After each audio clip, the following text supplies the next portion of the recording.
vulnerable right now. I'm about to weep. Creative ways we ride all day. Let's go. Turn it up, don't stop. It's that culture shock, drop. New voices in your headphone now. Big visions from a scribble notepad. From the block to the boardroom, see it. JL Stone about to make you feel it. Ideas in the air like confetti. Every story in the room, stay ready. Press play, get pulled in slow. Then the beat hit hard when you feel that glow. Oh. This is Culture Shock Pod with JL Stone. Where the culture talks back and the wild minds roam. From the canvas to the screen, to the pen, to the phone. If you're chasing that spark, you are not alone. Culture Shock Pod with JL Stone. What's up, Culture Shock family? And welcome to another great episode of Culture Shock. I'm excited about today's episode, man. I feel like we're getting ready to have a very, very impactful conversation with somebody who I have admired from afar, their tenacity, their resilience. And I would say that in season 2, we're definitely highlighting influential people who deserve the recognition. They just don't really get it on a large scale. So I'm excited to bring to the Culture Shock Pod a conversation that I believe is going to shock the culture. My boy, I got Junaid in the Culture Shock studio. Culture Shock, let's clap it up for my boy Junaid being with us. Junaid, how you feeling? I'm good. I'm good. Compliments of our in-house bartender who is with us today. Shout out to my girl Jazz. I got a whole different team that's working with me today, so I'm excited about how this episode is going to go. But you feeling good? I'm good. I think we're gonna have a great conversation. It's gonna be good.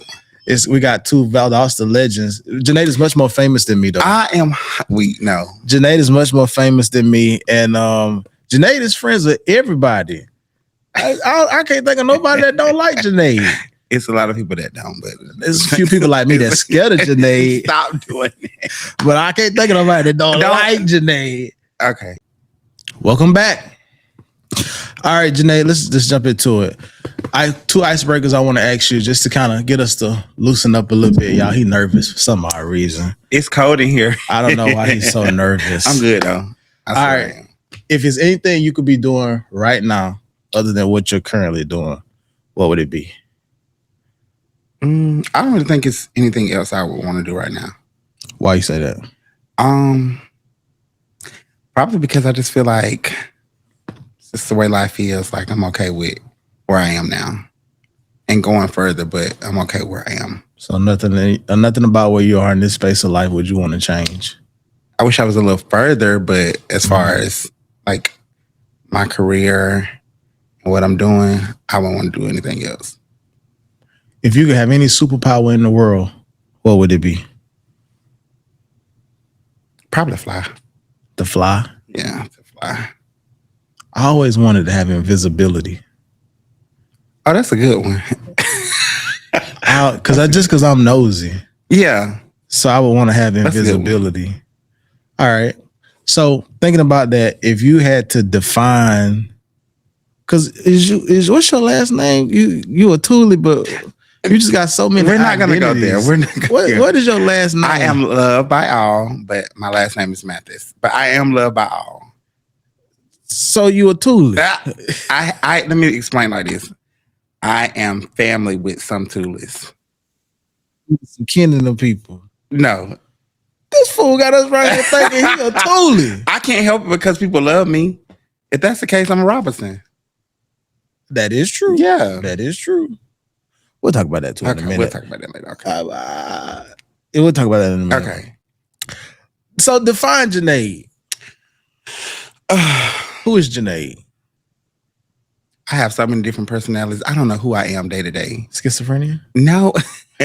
I feel like one day I may wake up and want to be the Junaid from the South Side. That's the thug in me. Okay. And then one day I just want to be this professional queen. I don't know. I don't even know if that's the way to explain it. Okay. Very classy, very elegant, something that people can't stand. So it's really no definition of who I am. I just am who I am. So, are you same gender living? I'm asking because it's gonna help me understand. Okay. Because you said queen. So I don't necessarily give myself a title. If that's what we getting into that. No, I'm just asking. I was gonna say we was gonna get into that. No. I don't give myself a title. I am who I am, and I love what I love. So you could be queen or king. Yeah. Okay, that's all I was asking. It wasn't that deep. It's a good one. Go ahead. All right. So as a creative, because a lot of people don't know, I didn't know you had a business.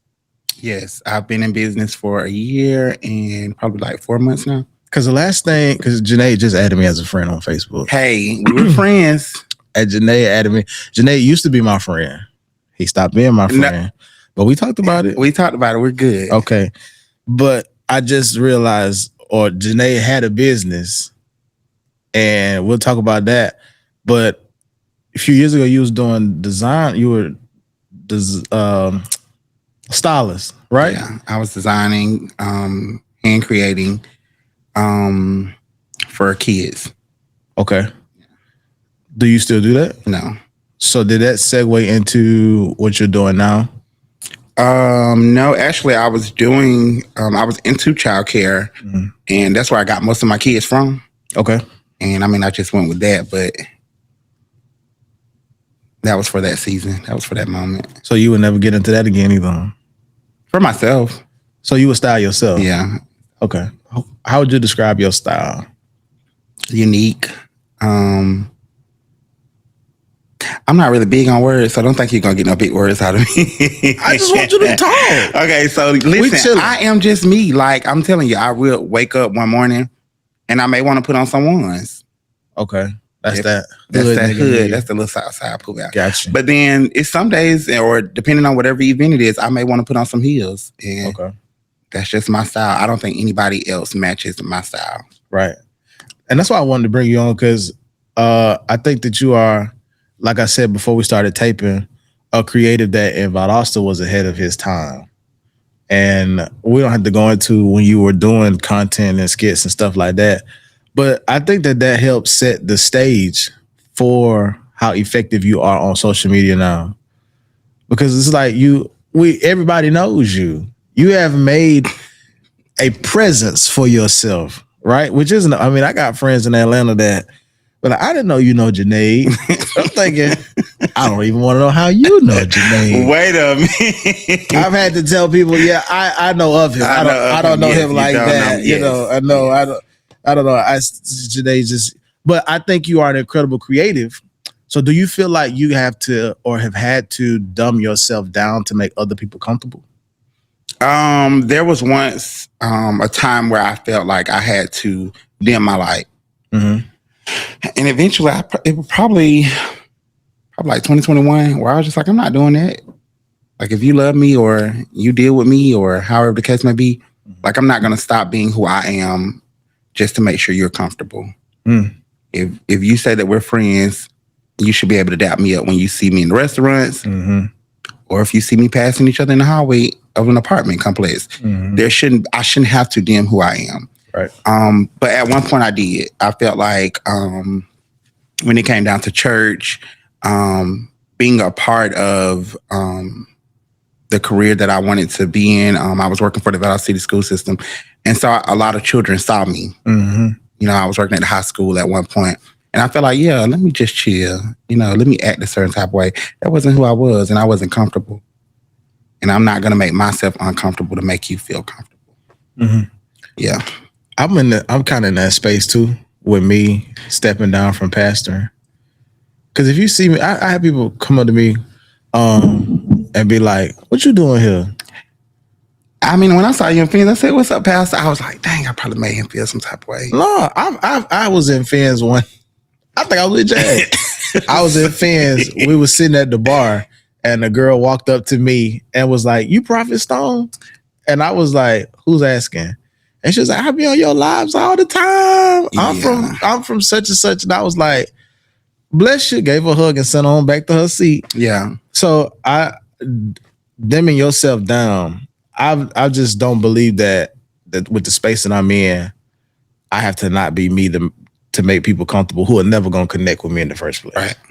So for you, have you, because I wanted to bring you on last month, because last month was Men's Mental Health Awareness Month, and we don't really hear about men's mental health as much, but I'm sure there are moments in your life that it became a lot for you. Oh yeah, most definitely. How was navigating that season of your life? Especially with dealing with church people. Well, I'm not gonna lie, honestly, because I mean, getting your questions and it just took me back to my high school years, and we finna go deep. Okay. All right, I'm ready. So, in high school, I was dating someone. Okay. And then they decided, you know, they were gonna go forth with their girlfriend, if you want to say. And I had an identity crisis. Like I don't know if you remember, you probably were too young because I am a little older than you. About what, a year? 2 years. But the last few years of high school and afterwards, even with prom, like I went dressed as a female. Like prom dress. It was one of those things where I did not know who I was. And just like trying to figure out, like when I say identity crisis, like I literally was trying to compete with a whole female just to get that back. And then I was like, yeah, I done lost myself. So like it took years. I ain't talking about 2 or 3. It took like 10 years for me to find out who I really was again. So yeah, that was. So you went through that phase of where you started back dressing like a guy. I was a thug. Yeah. I want to be a thug. So weird. Because in high school, we was used to seeing Junaid. So yeah, it was pretty much me dating somebody and then, you know, you remember me from high school. Yeah, that's why I was scared of you. Because that was unheard of. I think, no, there were people before me, but I think in our generation or our... Because you were 30, what, 8? 33. Junaid, you're only a year older than me. When you turn 34? In December. Okay, you 2 years older than me. But yeah. You climbing up the ladder. I think a lot of people, I mean, I lost friends. Because you were... Yeah, I started cross-dressing and honestly, I lost a lot of friends. Guy friends or female? Both. Really? Yeah, it was like children's, like some of my friends' moms. I was like, oh, you don't need to hang around them. Eventually they came back around, but yeah. I mean, I didn't really feel no type of way about it because I get it. It was something new. Why you feel like people distanced themselves from you or disconnected? It was something unheard of. Yeah. That was new. I think I kind of like, I got into it with somebody one time. Let me say what I said. They're younger than us, so I was just like, I ran so that you can walk. No, I messed it up. I walked so that you can run. I said some other stuff too, but I literally feel like I made it comfortable. Because even afterwards, they were allowing guys to come to school dressed like that. Because so when did you start wearing it or dressing like that in church? When did it become comfortable? Or you grew comfortable doing that in church? You know, I'll be a little convicted. It just depends on where I go at. But you got a church home though, so yeah. So I don't do it at my church. I actually don't do it in church in general. Okay, I don't know. I done seen some leather boots pictures. Not at church. Not you're stretching. Who has a group chat about what they're wearing to church and everybody's color coordinated? And so they're gonna have to stop that because that's kind of aggravating. I like to wear my own thing. I might want to wear polka dots and stripes one day. They're gonna have to stop that. What? I mean, everybody in the pictures is coordinated. I'm like, hollering. But no, seriously. It's giving mass choir. It is. Did it again? Okay, good. I think the very first church that I was comfortable at with doing this at was Crossing Jordan. I mean, I was in high school, and as I'm going through this identity crisis, there was still like some feeling like I had to be in church. Okay. So I would come in. I mean, I ain't had nothing but girl clothes. So I would come in church with my heels and I would go sit in the balcony. And when church is over with, I would leave before everybody. Well, I would leave before church is over with. So like, yeah. So you felt you felt a little shame? I didn't feel shame. I just knew me growing up. I just know that wasn't the way, but I still had to have some kind of, I had to have church. Like, yeah, I was that little churchy kid. I just had to have it. Yeah. So regardless of me having micros in my head and a pair of heels on, I had to be in church. So faith plays a major role in your life. Oh, most definitely. How so? I I don't think I would be here, even if it wasn't for faith. Like, honestly, with the lifestyle that I live, I see people committing suicide of stuff that I've survived on. So just having that faith and knowing that God loves me no matter what, like, that's how I got through. And then I had a supportive family. Okay. My mom, my grandma, my stepdad, they were very big at an early age. Like, I didn't even know I was gay. I think my mom just told me, like, I know you gay. So you never had to have that conversation? I never had to come out. I never had to, like, my auntie is like my best friend. Mm-hmm. She was just like, I mean, when she used to go out to the club, I used to play in her heels. Like, she knew. So I don't have a coming out story. I tried to deny it to my mom, and she was like, no, we know. My grandma was like, she used to say, the lifestyle you chose to live, people are not going to like it. I love you. And just remember that. And that's just what I went by. Junaid, I didn't know you was gay. I don't think I'm gay. I think I like to have fun. I just like to have fun. What does that mean? What does that look like? What is fun? First of all, I'm not a part of an LGBTQ plus community. Okay, we can scratch that question off. No. You can take that question off. No, I just want to let it be known. I'm not a part. I don't put myself in a box. That's a box to me. It's a box. How? Because I'm putting a label on myself. I'm not a part of any. I'm by myself. Like, I've always, like, the whole rainbow thing. Like, I support them, but I'm just not a part of the community. Really? Does that make people in the community feel some type of way? I don't know if they know. Because so literally I only have, in school I had 3 homeboys. That was, that was DL. I was the only one that was out. And then as an adult, I only have 1 gay homeboy. Well, y'all say DL. What? I am. Okay, never mind. No, go ahead. I told you we was talking about faith. Now, what we not gonna do is have my people looking at this segment and like, nah, I can't talk to him. Talk to who? Talk to me? No, me. I don't have. You gotta call no names. Nobody I would know. Okay, no, just go ahead and talk. We go. Yeah. Okay. I don't know. Well, y'all say DL is what makes a man DL? I mean, if they down low, I don't know. I'm saying, what in today's world where it seems like anything goes. Personally, I just feel like they enjoy what they enjoy, and they don't want nobody to know. Okay, that's all I was asking. No, seriously. But you have no labels. You don't subscribe to none of that. No. But you made a Facebook post while we're on the subject. You made a Facebook post the other day say you wanted to have a baby. Everybody know I want a baby. I wanted 2 children, but getting into childcare, I don't deal with children after 6 o'clock.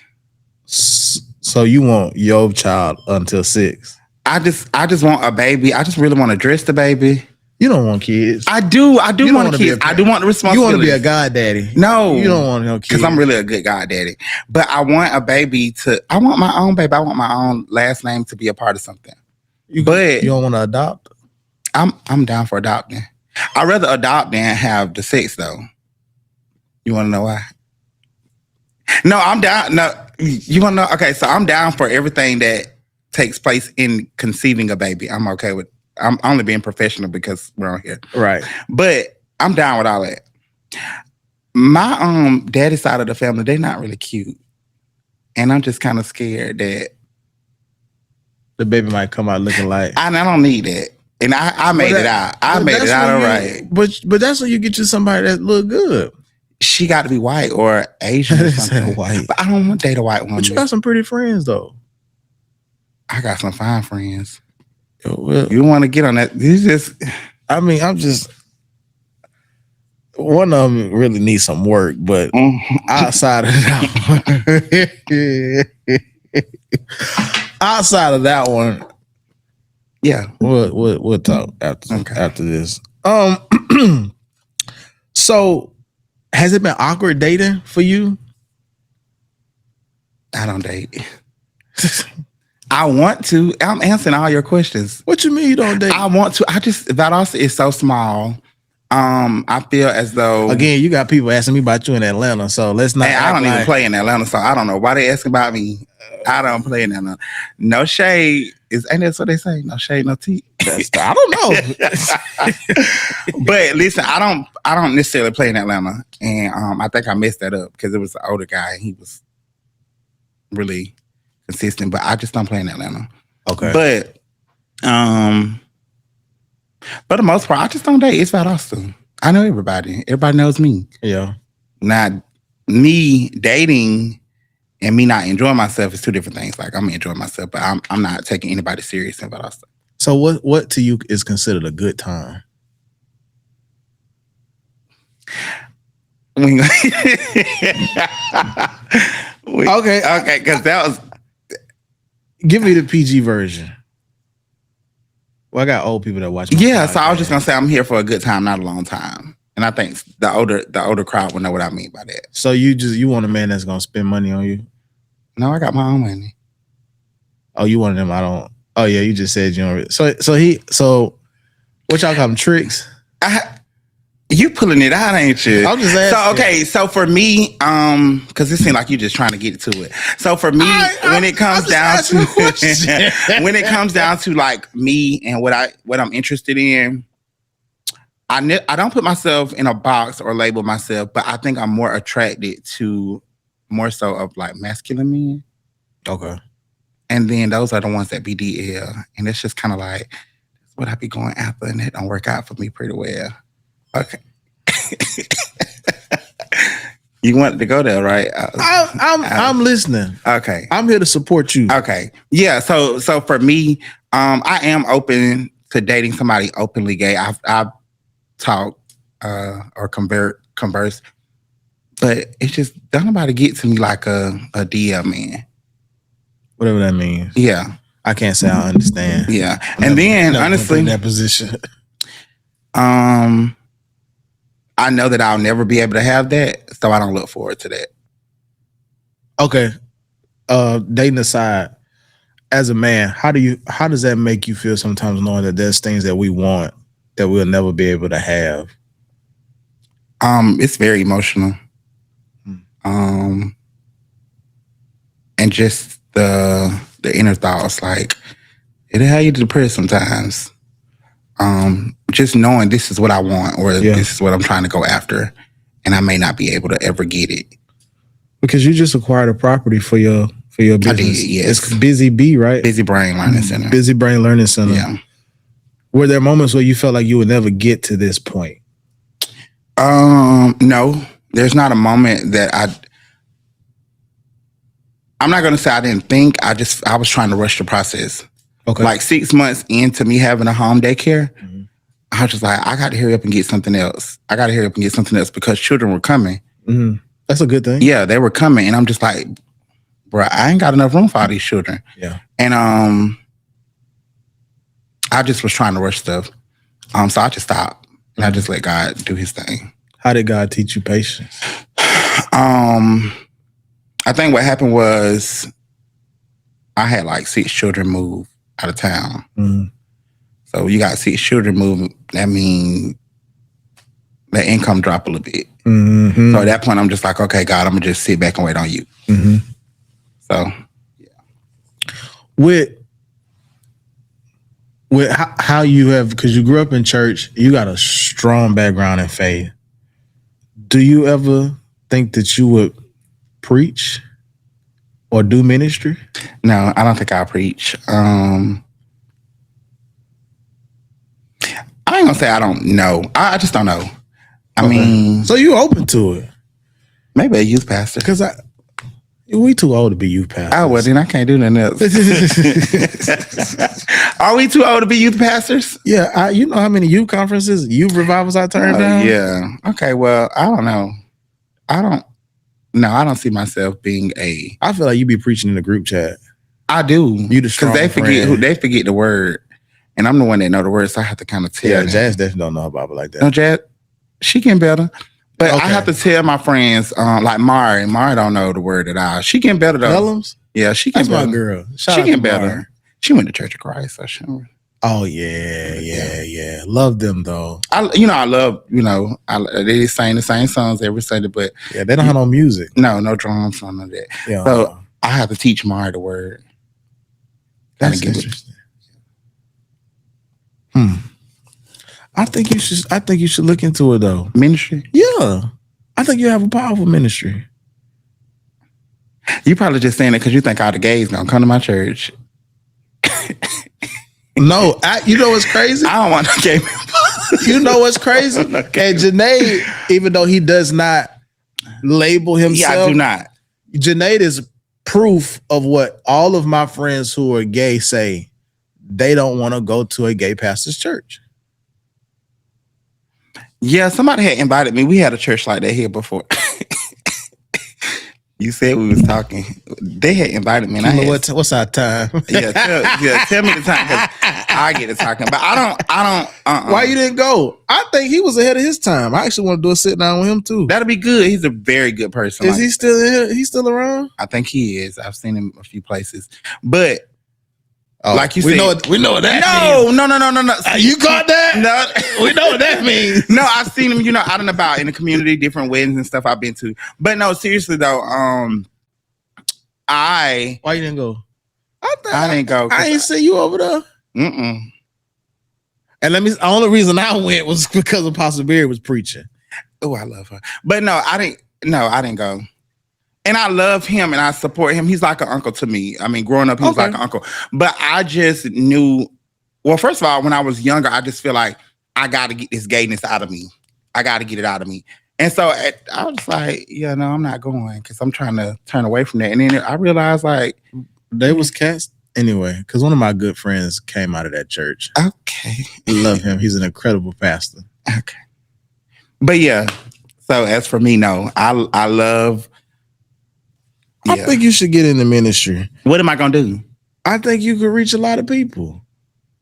Not because, and I'm not talking about. I feel like I have a true testimony. I don't know. I don't think I can do ministry. I mean, I'm doing what I'm supposed to do. Maybe you can work out in the kitchen ministry. You can cook. I can cook. Yeah, you should write something. Put your hands, the Lord telling me to tell you, you need to put your hands to a word. Oh. We're going to take another. I'm going to drink a little bit because he needs a bartender. Don't forget to tip the bartender. I fed her yesterday. She all right. I fed her yesterday real good. She'll be fine. But no, seriously, no, I don't see ministry. Really? People say it, but I just don't. Oh, so you've heard that before? Yeah. Okay. I don't see it. So what? So you just see yourself just working in childcare, being the rich uncle? Definitely gonna be the rich uncle. I see I need to get more active when it comes to ministry. Like, only thing I'm doing now is choir. That's pretty. Y'all got a choir? Don't be shady, Jeremy. We're not gonna do that on here. I was just asking because I didn't know y'all had a choir. We have a choir. We sang on first and third Sunday. That's cute. Go ahead. I'm listening. I just said we're not gonna be shady because one thing about it, you said that you were scared of me at one point. Let's not get back to that point because I don't play by my church. So y'all see why I was scared of him because it's never an easy route. I was really mad at you though. For what? You stopped talking to me. You stopped speaking to me, and I really thought it had something to do with the whole like being openly gay or who I was. Like, I feel like that's why you stopped talking to me. I don't think that's it. Yeah, got on your high horse. You became a pastor. No, Junaid, we had stopped being friends before I became a pastor. You just added me back on Facebook. I didn't even know that you had deleted me. I didn't. You deleted me. I'm almost certain. Probably so. Exactly. Okay. I didn't, but okay, let me think. That had to be, God. I started passing at 25. So I didn't really know how to be friends with.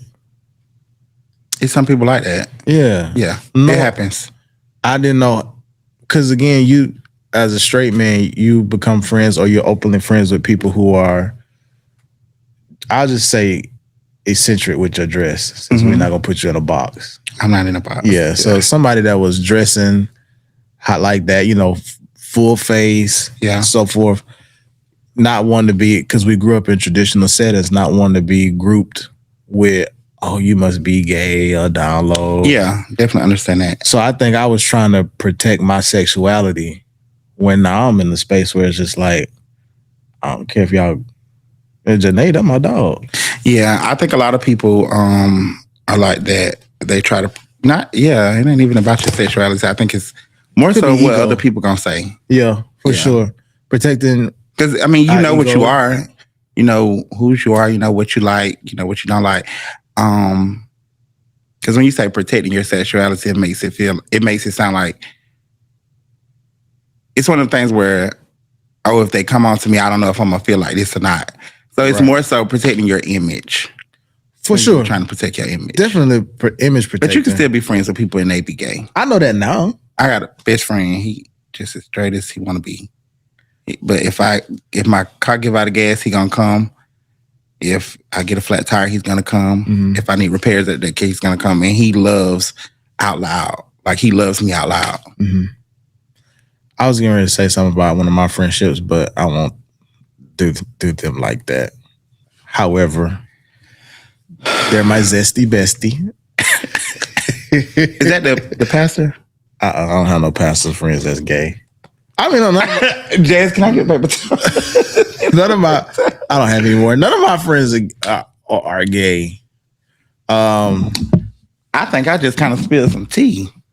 That was not tea to spill. I mean, wait. Delete that part. No. I deleted. Wait. I have a pastor friend that's... I don't know. Jazz, can I have a tissue? No, Jazz, bring him a towel, a napkin. He finna start manifesting. No, I was just asking. So listen. So the idea of me being on here was not to be messy. I said he gonna try to get me to be messy. You brought that up. I was asking. You said you're a zesty bestie, so I thought maybe it was a pastor that you was friends with. I like pastor. I actually want to marry a pastor.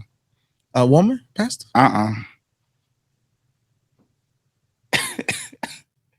I like sitting on the front row, like with my clothes. How that's gonna work out? I don't know.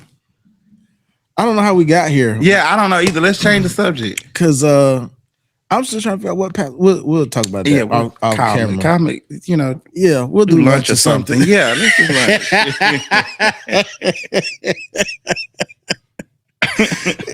Yeah, for sure.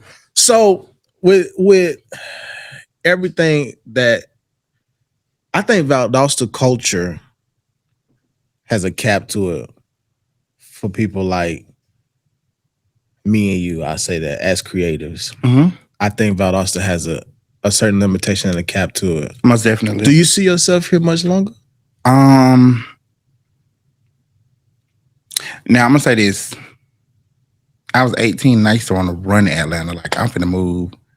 I don't see you in the city. I don't see myself I don't see myself anywhere else. Like I've always had this mentality, like since I've been grown, like, you know what? You can still enjoy life. Mm-hmm. There's nothing wrong with finding some land on the outskirts of Valdosta and just build your home. But I just don't see myself going and staying somewhere else. Now, my whole family, they packed up and moved to Washington, Seattle. They left me here. They ain't go to DC. They went way over yonder. Yeah, so I don't see myself not necessarily like just staying here, mm-hmm. but I just don't see myself leaving anytime soon. I feel like I'm wasting away. It's so much life. I get it. It's so much outside of Valdosta. Yeah. But when I get back home from a vacation, I'm like, dang, I'm back in Valdosta. But I'll be ready to get back home. I don't know. It's different for people. I get depressed every time I come back to Valdosta. You might need to back up and move. I wasn't asking for. Just saying. Because okay, so like with you can ask me the question of what is keeping you here. I'm literally telling you, like, somebody was like wanting to date me, and that's all I wanted. Why y'all be staying for these men? Well, I ain't stayed for nobody. Somebody stayed for me. Why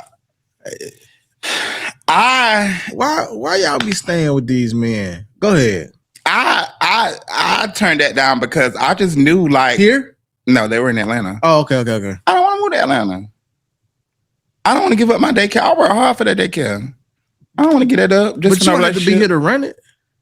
We ain't got to that point yet. You got to wait. We still building. So eventually, if it comes to the point in a where year's time, you'll be stable. I'm sure. But I just feel like, I have a director. Y'all niggas hiring. I ain't ready to work with you. Why? I'm actually very easy to work with. Okay. You ain't looking for a creative director, communications director, PR. Give us some time. No, we need to start working now. We need to get some stuff done at this building, so you gotta wait. Okay, what kind of stuff you need? I might know some. Don't worry about it. We got some Mexicans. Yeah, I was just saying. Jazz, we got some good Mexicans. But no, yeah, for real. Okay. I'll say this. Maybe in like 2 years, I'm okay to like going somewhere and starting like another daycare. And then maybe moving to that city. Yeah. Something like that. But I'm not leaving. Like, I'm not going to leave what I work hard for. I work really hard to become who I am in Valdosta. And that's respect. That's just being like a community leader. Okay, so when I said earlier, everybody likes you, you talking about, nah. It's some people that don't. Why? Why they don't like you? Because what you be doing to people? I don't have a filter. What you mean? Like, whatever come up, it come out. And I hate that about myself because that get me in trouble. It gets me in trouble. So, yeah. It's some people that don't like me. I honestly don't be knowing why. I be so confused. But it's like, okay, so you got like some people in the community. This one guy walked up to me and was just like, you be acting so funny and so weird. I'm like, why? You don't be want to hang with us. I'm not a part of y'all community. So now they don't like me. I had to delete them off Snapchat and Facebook because they don't like me. So now when they see me and they don't speak. Oh, so it's people of that demographic. It's women that don't like me. It's men that don't like me. I mean, it's people that don't like me. But I still speak. But you don't know why. I don't try to figure out either. I feel the same way, honestly. Like, I don't know why people don't like me. I feel like I'm a lovable person. I stopped liking you because you were very arrogant. That's not true. I don't know why people think I'm arrogant. Jeremy, you would be in Ross and not speak to people. I've never shopped in Ross. But you know what I mean, like. I mean, we would see you at different events, and you would literally like. You could tell like you're trying to avoid different. It ain't even got to be about sexuality. Like I was trying to avoid speaking to you. You have done it. For example, Jim used to wear them big church pants and used to with your ties, your bow ties, and your big ties. This is true. I mean, this is public information. I mean, but you would turn your head like you didn't want to speak, and I was just like, well, he don't speak to me. I ain't speaking to him. So it kind of got us back to like high school days, but. I felt like we were better than that because we were friends at one point. I don't know why I was shocked when I got this call about this interview. Yeah, I texted Jazz. I said I wanted to bring Junaid on the pod. I said he's trying to get in my business. Well, I ain't never heard nothing about your business. That's a good thing. That is a great thing. Let's keep it that way. Yes. I said, young man moving and shaking in the community, got his own motion. Yeah. You ain't out here panhandling, doing bad. Yeah. I think you've had a great run with social media. And again, social media gives us the nuance that you are embraced by a lot of people. It shows that it is support. And then, of course, you're a Thule. And on the other side, you a Robinson. And you a Johnson. And you're a Mathis. I mean, just so much goes into who you are. I wear a lot of hats. But you did tell us you'd be hearing voices at the beginning of the podcast. So kind of helps me understand. I never said that, but kind of helps me understand. I wear many hats. I have different personalities, and I probably got to work on that. They make medicine for that. I ain't taking no medicine because I don't feel like nothing is wrong with me. I just was created to be who I am. And we've tried to define that for the past 30 minutes, and we have not been able to do What do you see when you see Junaid? A lot. Yeah. So that's what I'm saying. A lot. No, but you know what though? On the outside looking in, when I see Junaid, I see somebody that is family oriented. Mm-hmm. I mean, you go hard for family. And I see a strong friend. Yeah. Especially considering the mutual friend that we have. You have to be strong. Okay. So that's what I see. But at the same time, I also see somebody that's like, We don't know what's gonna come out of his mouth. I'm working on that. You still fighting? I'm working on that too. Okay. And the only reason I'm working on it is because I have built a brand for myself, and I just correct. I don't need that. But barefooted fighting. But some people just keep. I think what people think is when you become a business owner, you don't have a life. Like you're still not human just because you become a business owner. So they feel like they can try you and they can get away with stuff. But I'm always gonna be that one to just speak my mind. Sometimes I hold my tongue, but for the most part, I'm gonna speak my mind. So have you recently had to? Okay. Well, I ain't fight, but I spoke my mind and it kind of got out of hand. But so you interrupted one of my questions. Go ahead, earlier. You kind of answered it, but you didn't. So for a young creative, whether that's a male or female, that does not want to be associated with labels, right? What do you feel like is something that they don't hear often?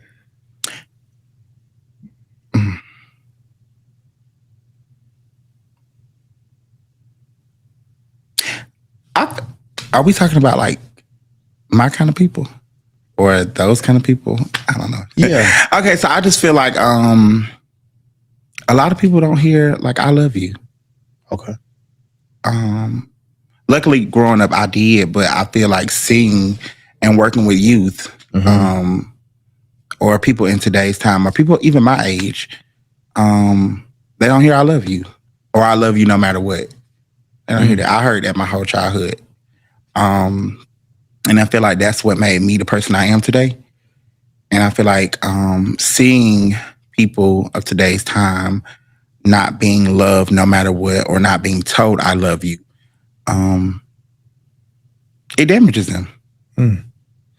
I ask this question all the time, whether it's a male or female on the platform. But as a man, what do you also feel like Black men don't hear enough? You can do it. You got this. I got your back. I think a lot of times as a Black man, people think that we're supposed to be so strong. That ain't really true.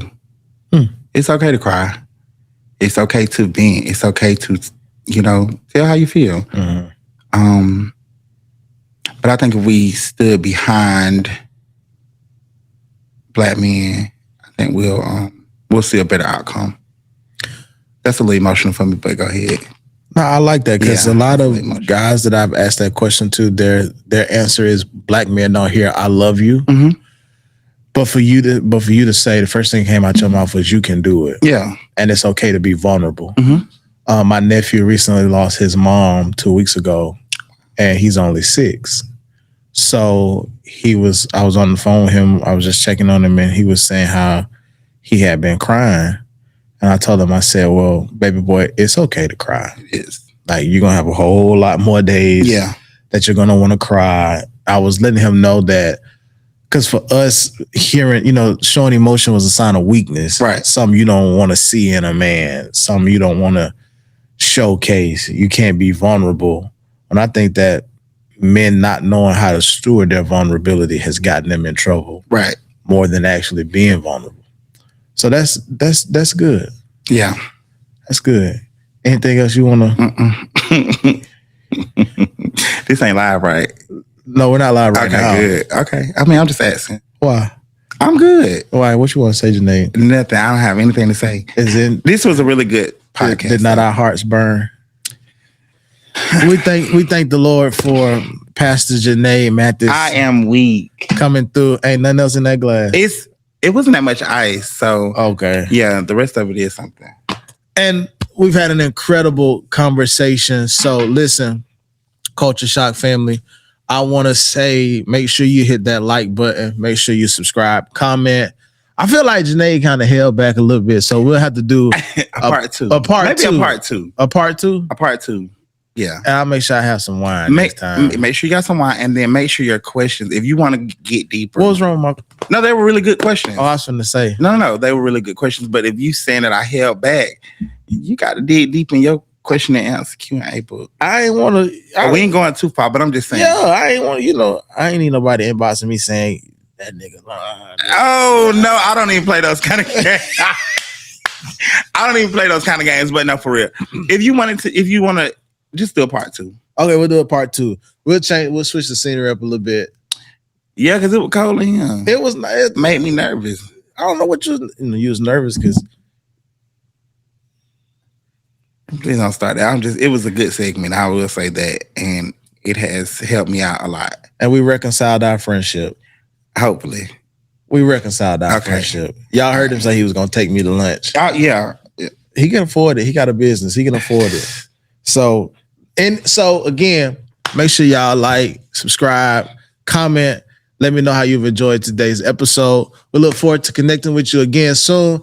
This has been Culture Shock.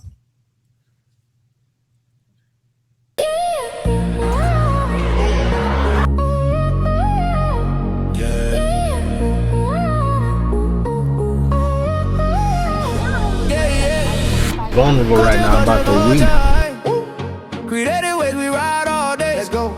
Turn it up, don't stop. It's that culture shock, drop. New voices in your headphone now. Big visions from a scribble notepad. From the block to the boardroom, see it. JL Stone about to make you feel it. Ideas in the air like confetti. Every story in the room, stay ready. Press play, get pulled in slow. Then the beat hit hard when you feel that glow. Oh. This is Culture Shock Pod with JL Stone. Where the culture talks back.